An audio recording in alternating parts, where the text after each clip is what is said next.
Hello guys, welcome back in Chill with Chemistry and hope you are doing very great। बहुत अच्छे हो आप लोग, ठीक है, बहुत बढ़िया रॉकिंग, बिल्कुल मस्ती, ठीक है, मस्ती कर रहे हो तुम लोग, ठीक है।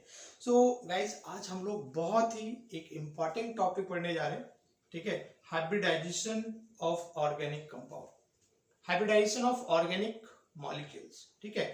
बेसिक्स ऑफ ऑर्गेनिक केमिस्ट्री होता है, ठीक है ना। जैसे अगर आप ऑर्गेनिक्स पढ़ रहे हो और ऑर्गेनिक नहीं समझ में आता है, ठीक है, तो इसका सिंपल सा फंडा होता है क्या कि बेसिक्स क्लियर नहीं है, ठीक है। पेपर देने जाते हो, कॉम्पिटिटिव एग्जाम का तैयारी कर रहे हो, बेटा सिलेक्शन नहीं होता तो कहीं ना कहीं प्रॉब्लम है। और वो प्रॉब्लम कहां पे है? क्योंकि आपका बेसिक्स क्लियर नहीं है, ठीक है ना। तो बेसिक क्लियर करना बहुत जरूरी है। अगर आपका बेस अच्छा है, ठीक है, तो कॉन्सेप्ट बहुत अच्छे से समझ में भी आएगा, ठीक है ना, और आप अच्छा करोगे, एग्जाम में हमेशा बेहतर करोगे, ठीक है ना। तो अपने आप को थोड़ा इवेल्युएट करो कि मेरा कहीं पे बेस वीक तो नहीं है, ठीक है। तो अगर ऑर्गेनिक केमिस्ट्री नहीं समझ में आ रहा है ना, तो ये वीडियो आपके लिए बहुत ही हेल्पफुल होगा, ठीक है। और हम लोग बात करेंगे आज हाइब्रिडाइजेशन के बारे में, ठीक है ना। तो पूरी ऑर्गेनिक केमिस्ट्री में चले जाओ, या तो आप ऑर्गेनिक कंपाउंड की अगर एसिडिटी की बात करो, ऑर्गेनिक कंपाउंड की बेसिसिटी की बात करो, मॉलिक्यूल्स की स्टेबिलिटी की बात करो, रिएक्टिविटी की बात करो, हर जगह पे कहीं ना कहीं हाइब्रिडाइजेशन का एप्लीकेशन होता है, ठीक है। तो अगर ऑर्गेनिक कंपाउंड में हाइब्रिडाइजेशन बहुत अच्छे से समझ में आता है ना, तो मतलब समझ जाओ कि बहुत अच्छा क्लियर कॉन्सेप्ट बनेगा। तो हम लोग स्टार्ट करते हैं आज पे हाइब्रिडाइजेशन ऑफ ऑर्गेनिक कंपाउंड, ठीक है बेटा जी, कर लेना स्टार्ट, बढ़िया, चलो ठीक है, चलो ठीक है ना। तो हम लोग स्टार्ट देखो करते क्या, हाइब्रिडाइजेशन। तो बेटा इस लेक्चर में हम लोग, ठीक है, ऑर्गेनिक कंपाउंड का जो हाइब्रिडाइजेशन है ना, जो उसका एप्लीकेशन होता है उसके ऊपर हम लोग फोकस करेंगे। हाइब्रिडाइजेशन आप इन डिटेल केमिकल बॉन्डिंग में पढ़ोगे, डेफिनेशन वगैरह की यहाँ पे मैं बात नहीं करूंगा कि कितना आप यूज कर सकते हो, कितना हाइब्रिडाइजेशन आप पढ़ लो जिससे ऑर्गेनिक केमिस्ट्री में आपका काम चल जाएगा, ठीक है ना। तो देखो सबसे पहले मैं बात बता दूं, देखो बेसिकली हाइब्रिडाइजेशन होता क्या है। हाइब्रिडाइजेशन सिंपली क्या होता है बताओ, जब भी कोई कंपाउंड का फॉर्मेशन होता है ना, बॉन्ड फॉर्मेशन होता है, उसी टाइम पे ये फिनोमेना होता है। तो हाइब्रिडाइजेशन टोटली हाइपोथेटिकल फिनोमेना होता है ना, जो किस टाइम पे होता है, बॉन्ड फॉर्मेशन के टाइम पे होता है, इसका कोई भी रियल एग्जिस्टेंस नहीं होता, ठीक है ना।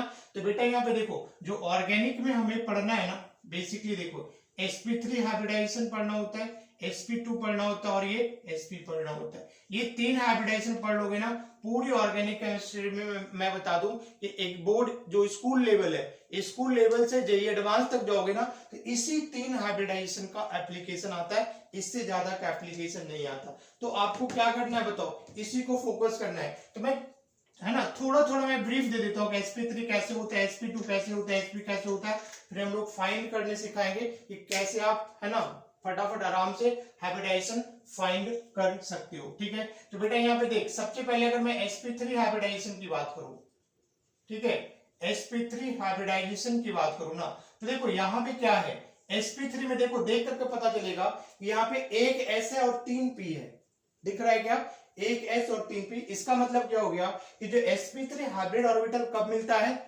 जब 4 एटॉमिक ऑर्बिटल मिक्स होता है ना। देखो दिख रहा है, एक S है और 3 P है, मतलब टोटल 4 एटॉमिक ऑर्बिटल क्या करेगा, मिक्स करता है ना, तब जाकर के क्या बनेगा, ये sp3 हाइब्रिड ऑर्बिटल बनेगा। तो सिंपल से यहाँ पे देखो, एक यहाँ पे तुम क्या ले लोगे, एक S ऑर्बिटल ले लोगे, ठीक है, और 3 हम लोग क्या लेते हैं, px, है ना, p ऑर्बिटल 3 होता है। जैसे मान लो कि, है ना, p ऑर्बिटल का शेप कैसा होता है बेटा, डंबल शेप होता है ना, डंबल शेप होता है लाइक दिस, इस तरीके से, है ना।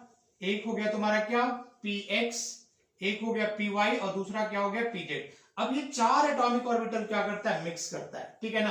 और ये जब चारों मिक्स करेगा, एक बात यहाँ पे मैं क्लियर कर दूं कि जितना एटॉमिक ऑर्बिटल यहाँ पे मिलेगा, मिक्स होगा, उतना ही हाइब्रिड ऑर्बिटल का फॉर्मेशन होगा। बात समझ में आ रही ना। तो इन चारों ऑर्बिटल में क्या हो बेटा, थोड़ा सा एनर्जी का डिफरेंस होता है, एनर्जी गैप होता है। तो ये मिक्स करके अपने एनर्जी को क्या कर लेता है, बराबर कर लेता है, इक्वल कर लेता है। तो यहाँ पे देखो क्या होता है कि 4, ये इस तरीके से पैरासूट के जैसा 2 लोब होता है, एक बड़ा लोब होता है, एक छोटा लोब होता है, ठीक है ना। ये 4 sp3 हाइब्रिड ऑर्बिटल यहाँ पे इस तरीके से बन जाता है ना। यहाँ पे ये क्या हो गया, ये सारे sp3 हाइब्रिड ऑर्बिटल का फॉर्मेशन हो गया। यहीं से देख लोगे, एक s मिला हुआ, 3 p मिला हुआ, मतलब टोटल 4 एटॉमिक ऑर्बिटल यहाँ पे बनेगा, ठीक है ना। ये 4sp3 कैसा दिखता है, पैरासूट के जैसा दिखता है। अब ये जो 4 एटॉमिक ऑर्बिटल है ना, ये जो 4 sp3 हाइब्रिड ऑर्बिटल हो गया, इनका शेप आइडेंटिकल होगा, इनकी एनर्जी बराबर होगी, मतलब ये आइडेंटिकल होता है सारे मायने में। बात समझ में आ रही है ना। और ये जो 4 ऑर्बिटल है ना, वो कैसे अरेंज होता है, किस तरीके से अरेंज होता है, टेट्राहेड्रली, एक दूसरे का क्या होता है, टेट्राहेड्रल अरेंज होता है इस तरीके से, ठीक है। एक ऑर्बिटल यहाँ पे आ गया, दूसरा यहाँ पे आ गया, यहाँ पे आ गया और यहाँ पे आ गया, इस तरीके से टेट्राहेड्रल शेप में होता है। और इनके बीच का जो एंगल होता है ना बेटा, वो होता है कितना, 109 डिग्री 28 मिनट्स होता है। ये थोड़ा याद रखोगे यहाँ पे।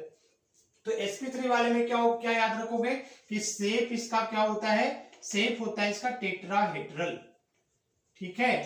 और बॉन्ड एंगल कितना होता है, यहाँ पे बॉन्ड एंगल कितना हो जाता है इसका, 109 डिग्री 28 मिनट होता है। बस यहाँ पे ये याद रखोगे। तो sp3 में आपको याद रखने की क्या जरूरत है, याद रखोगे कि जब एक s और 3 p ऑर्बिटल आपस में मिलता है, मतलब अपने एनर्जी का क्या करता है, वो शेयरिंग करता है, अपने एनर्जी को मिक्स करता है, और इक्वल है ना, जितना एटॉमिक ऑर्बिटल मिक्स होगा सेम हाइब्रिड ऑर्बिटल का फॉर्मेशन करता है, जो कि शेप में आइडेंटिकल, उनकी एनर्जी वगैरह सब कुछ बराबर होती है। और ये जो 4 sp3 एटॉमिक ऑर्बिटल बनेगा, एक दूसरे से टेट्राहेड्रल पोजीशन पे अरेंज होगा with an angle of 109 degree 28 minute, ठीक है बेटा। तो जल्दी से इसको स्क्रीनशॉट ले लीजिए, ठीक है, या पहले से भी आता होगा आपको, कोई बात नहीं यहाँ पे, ठीक है। अब देखो हम बात करते हैं क्या, sp2 की बात करता हूं मैं।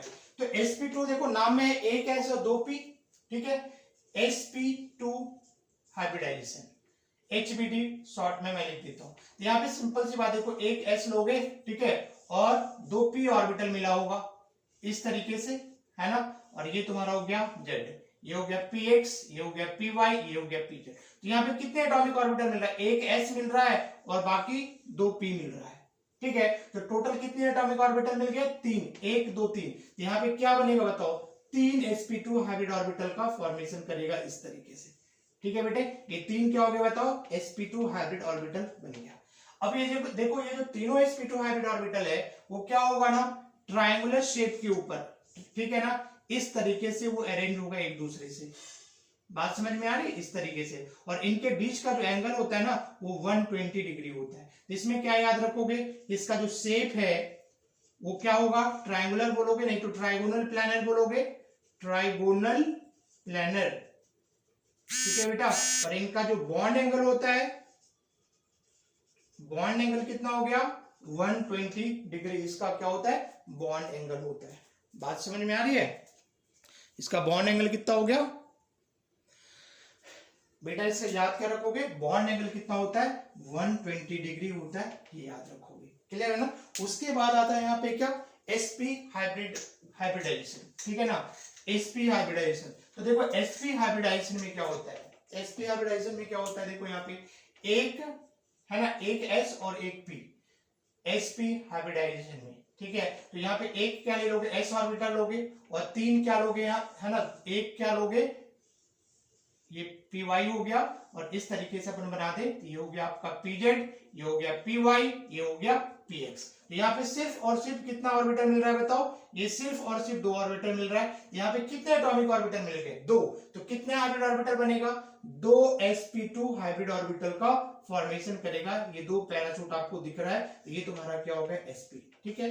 अब देखो ये जो 2 sp जो नए हाइब्रिड ऑर्बिटल बनता है, वो एक दूसरे से कैसा होगा, 180 डिग्री पे लाई करता है, ठीक है ना, 180 डिग्री पे इस तरीके से लाई करेगा। देखो एक ऐसे हो गया और दूसरा ऐसे हो गया, ठीक है, छोटा लोग यहाँ पे लगा दे। अब इनके बीच का एंगल कितना होगा बताओ, 180 डिग्री हो गया। तो याद रखोगे कि जो शेप होता है, शेप वो क्या हो जाएगा, इसका लीनियर हो जाएगा। और बॉन्ड एंगल कितना होता है बेटा, इसमें 180 डिग्री होता है इसका बॉन्ड एंगल, ठीक है। बस इतने से याद रखना है कि sp3 tetrahedral, bond angle 109 degree, sp2 shape क्या होगा, ट्रायगोनल प्लानर, और बॉन्ड हो गया 120 डिग्री, और जो लीनियर हो जाएगा sp लीनियर, और इसका बॉन्ड एंगल कितना होता है 180 डिग्री। ठीक है बेटा, तो ये छोटा सा इंट्रोडक्शन हो गया कि जो 3 टाइप का जो हाइब्रिडाइजेशन है अपना वो, ठीक है, वो क्या करेंगे, है ना, हमने यहाँ पे देख लिया। ठीक है, अब जो मेन चीज है ना, कंपाउंड को देख करके हाइब्रिडाइजेशन कैलकुलेट करने आना चाहिए। अब वही हम लोग क्या करेंगे यहाँ पे देखो डिस्कस करेंगे। बात समझ में आ रही ना? तो बेटा देखो इसका जो फॉर्मूला होता है, ठीक है, हाइब्रिडाइजेशन कैलकुलेट करने का, एक होता है यहाँ पे क्या, स्टेरिक नंबर। तो स्टेरिक नंबर इक्वल टू यहाँ पे होता है क्या, number of sigma bond plus होता है यहाँ पे नंबर ऑफ लोन पेयर आप निकालोगे। ठीक है, इसको हम लोग कहते हैं क्या, स्टेरिक नंबर कहते हैं। बात समझ में आ रही है? क्या बोलोगे इसको, स्टेरिक नंबर। तो मान लो यहाँ पे अगर स्टेरिक नंबर, ठीक है, स्टेरिक नंबर यहाँ पे मान लिया मैंने, ठीक है, यहाँ पे हाइब्रिडाइजेशन, और यहाँ पे मैं क्या ले लूं, शेप ले लूं इसका, मॉलिक्यूल्स का। तो अगर यहाँ पे देखो स्टेरिक नंबर अगर यहाँ पे 2 है तो हाइब्रिडाइजेशन क्या होगा, sp, है ना, एक s और दूसरा p। शेप क्या हो जाएगा इसका, लीनियर शेप हो जाएगा, इसको याद रखोगे। अगर स्टेरिक नंबर आपका 3 है तो हाइब्रिडाइजेशन क्या हो, 3 का मतलब एक s, बाकी 2 क्या बचेगा, p। तो यहाँ पे क्या हो जाएगा, sp2। शेप कैसा हो जाएगा इसका, ट्राइगोनल प्लानर हो जाएगा, ट्रायंगुलर मैं सिंपली लिख देता हूँ, ठीक है ना, ट्रायंगुलर हो गया। और अगर यहाँ पे 4 हो गया, ठीक है, तो 4 में क्या हो जाएगा, sp3, और शेप क्या हो जाएगा इसका, टेट्राहेड्रल। ठीक है बेटे, बस सिग्मा बॉन्ड और क्या चेक करोगे यहाँ पे, लोन पेयर चेक करोगे, हमेशा याद कर लो। और अगर सिंपल सा अगर ट्रिक देखोगे हाइब्रिडाइजेशन पहचानने का, तो याद रखना कहीं पे अगर आपको कार्बन कार्बन सिंगल बॉन्ड दिखे तो उसमें हाइब्रिडाइजेशन हो जाता है आपका क्या, sp3। अगर कहीं पे कार्बन कार्बन डबल बॉन्ड दिखे तो उसका हाइब्रिडाइजेशन होगा sp2, और ट्रिपल बॉन्ड दिख गया तो हाइब्रिडाइजेशन हो गया sp, है ना। बस ऑर्गेनिक में इतना ही जरूरत है जिसको तुम यूज कर सकते हो। कार्बन कार्बन सिंगल बॉन्ड क्या हो गया, hybridisation sp3, carbon carbon double bond क्या हो गया, sp2, carbon carbon triple bond क्या हो गया, जैसे देखोगे ट्रिपल बॉन्ड sp, जैसे देखोगे डबल बॉन्ड sp2, जैसे सिंगल देखा यहाँ पे sp3, है ना। जैसे यहाँ पे देखो, इसमें देखो ये तो 2 है ना, तो 2 हो गया। अब जहां पे 1 है वहां पे क्या सोचना है, 3, sp3, और जहां पे 3 है वहां पे सोचोगे 1, तो हो गया क्या, ये sp।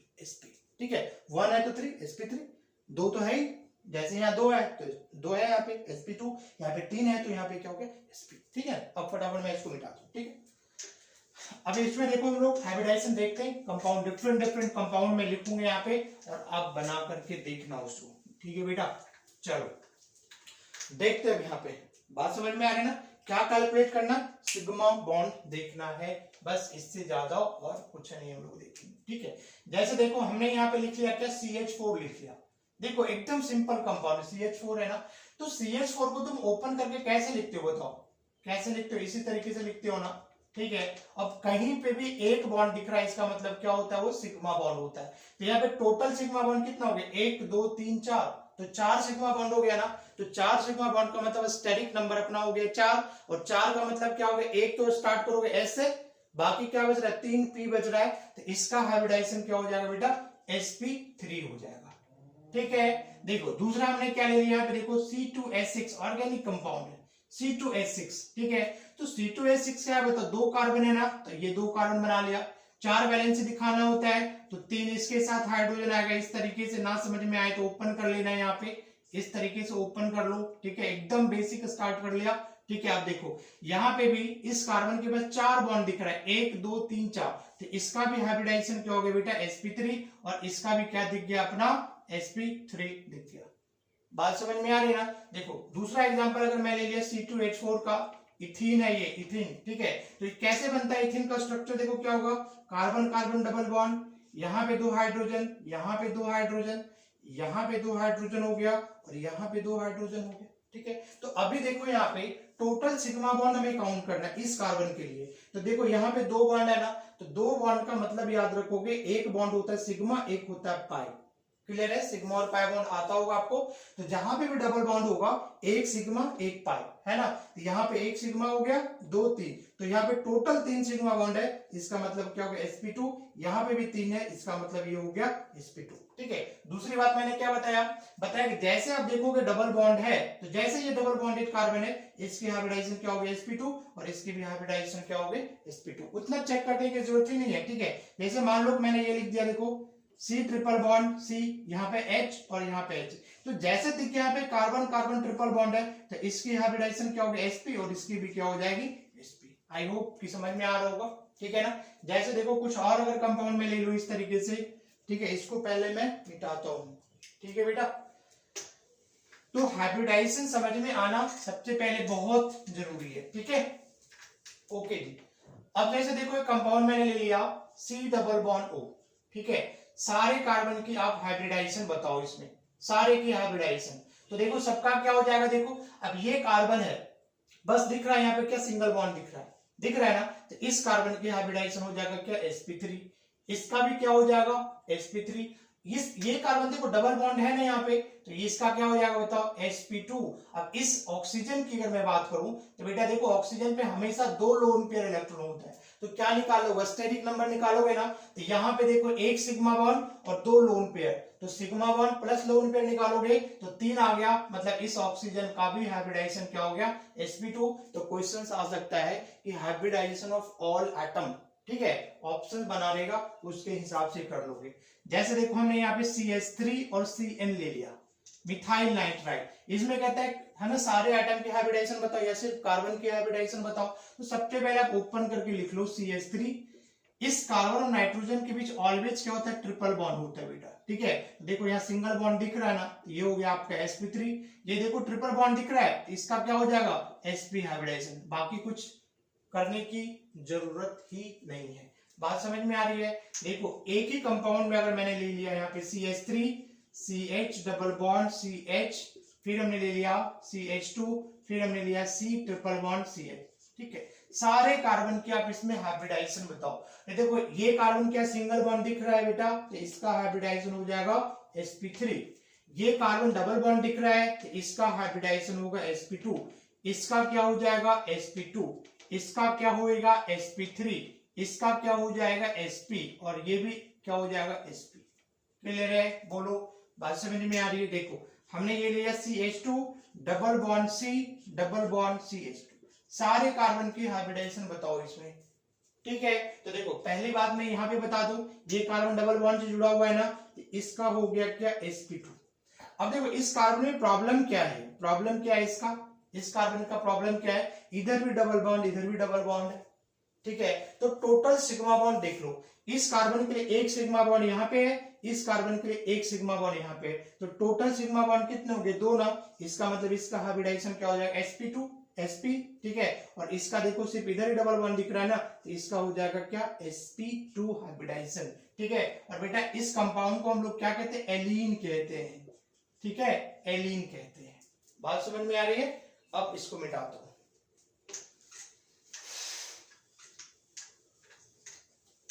जैसे देखो एक कंपाउंड मैं इस तरीके से ले लूं, देखो CH2, एक बार IIT में भी क्वेश्चन ये पूछा हुआ था, है ना, एलीन का ही टाइप है, एलीन है, ये भी एलीन है, तो देखो अगेन ये क्या हो जाएगा sp2, ये क्या हो जाएगा अपने sp, ये क्या हो जाएगा sp, और ये क्या हो जाएगा sp। क्लियर है बेटा, कोई प्रॉब्लम नहीं ना। ठीक है,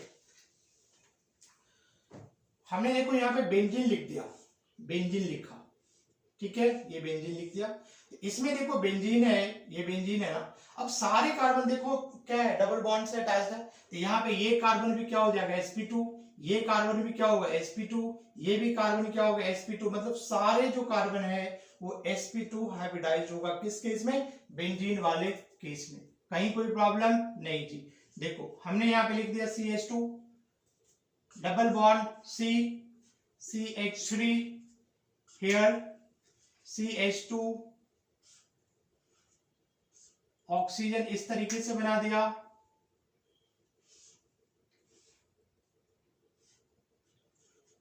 NH CH2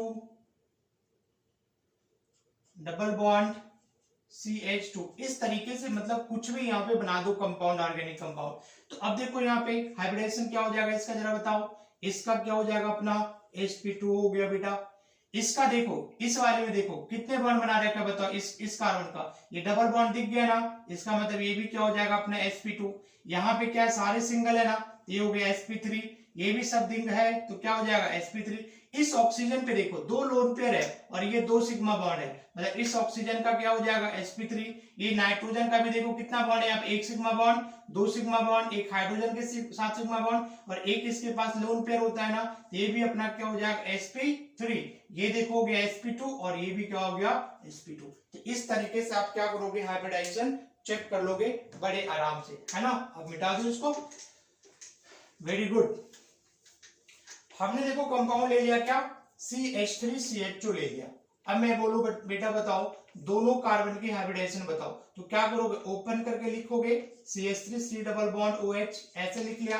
अब देखो ये सिंगल बॉन्ड सारा है तो ये क्या हो जाएगा sp3, ये क्या हो जाएगा sp2। इस तरीके से इसका आपने हाइब्रिडाइजेशन निकाल लिया। ठीक है बेटा, समझ में आ रही बात, समझ में आ रही है ना। चलो ठीक है, बेसिक्स क्लियर करना बहुत जरूरी है, ठीक है मेरे बच्चे। अब देखो यहाँ पे, अब एक बात हमेशा याद रखना, देखो हमने यहाँ पे क्या ले लिया CH3 इस कंपाउंड को देखो, फिर हमने यहाँ पे लिया CH2 डबल बॉन्ड CH2 और फिर हमने यहाँ पे लिया CH ट्रिपल बॉन्ड CH। ठीक है बेटा, अब देखो अगर हाइब्रिडाइजेशन की अगर मैं बात करूं इस वाले केस में तो क्या होगा, इस वाले केस में बताओ sp3 होगा, इस वाले में क्या है sp2 होगा और इस वाले में क्या हो जाएगा sp हो जाएगा। अगर s परसेंटेज की बात करोगे, s परसेंटेज और इसी को बोला जाता है क्या, s कैरेक्टर बोला जाता है, ठीक है ना। तो देखो इस वाले में क्या है बताओ, 3p है और एक क्या है s है ना। तो अगर यहाँ पे s का परसेंटेज निकालोगे, ठीक है, तो कितना s आएगा बताओ, 25% आएगा ना, बोलो 100 को 4 से डिवाइड कर दोगे तो कितना आएगा, ये s कितना आएगा 25%, तो यहाँ पे s कैरेक्टर कितना हो जाएगा 25% बोलोगे। ठीक है, s परसेंटेज नहीं तो s कैरेक्टर लिखो। अब s कैरेक्टर यहाँ पे समझना बहुत जरूरी है। s कैरेक्टर कितना हो गया 25%, इसमें s कैरेक्टर कितना हो जाएगा बताओ 33%। 100 को 3 से डिवाइड कर दोगे तो s कितना आएगा 33%, और यहाँ पे जो s कैरेक्टर है वो बेटा आएगा क्या 50%। बात समझ में आ रही ना।